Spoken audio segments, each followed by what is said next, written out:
పార్వతీపురం మన్యం జిల్లా కురుపాం నియోజకవర్గం కేంద్రంలో ప్రభుత్వ విప్ మరియు ఎమ్మెల్యే తోయక జగదీశ్వరి ఆధ్వర్యంలో తెలుగుదేశం పార్టీ 43వ ఆవిర్భావ దినోత్సవ వేడుకలు ఘనంగా నిర్వహించారు. ముందుగా టీడీపీ కార్యాలయం వద్ద పార్టీ జెండాను ఆవిష్కరించి నందమూరి తారక రామారావు విగ్రహానికి పూలమాలలు వేసి నివాళులు అర్పించారు. అనంతరం గ్రామంలో ఏర్పాటు చేసిన టీడీపీ ఆవిర్భావ సభలో పేద ప్రజలకు అన్న స్వర్గీయ తారక రామారావు చేసిన సేవలను గుర్తు చేశారు. ప్రస్తుత ముఖ్యమంత్రి చంద్రబాబు రాష్ట్రాన్ని స్వర్ణాంధ్రప్రదేశ్గా తీర్చిదిద్దడానికి చేస్తున్న కృషిని కొనియాడారు.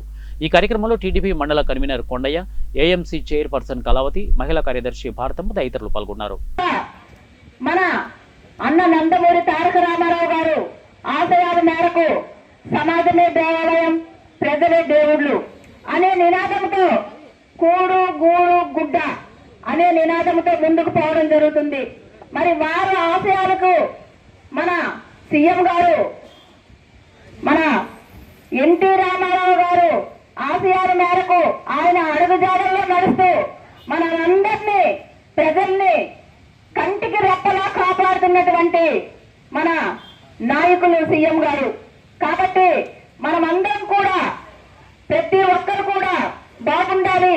అనుక్షణం మన కోసమే తప్పించి ఈ వయసులో కూడా ఢిల్లీకి వెళ్ళి ఢిల్లీ పెద్దలతో కూడా మా ప్రజలకి ఏదో విధంగా న్యాయం చేయండి అని చెప్పి మరి మన కోసం ఎంత తిరుగుతున్నారో, ఎన్ని విధాలుగా మరి ప్రయత్నాలు మన అభివృద్ధి కోసం పాటుపడుతున్నారో మనమందరం కూడా చూస్తున్నాం.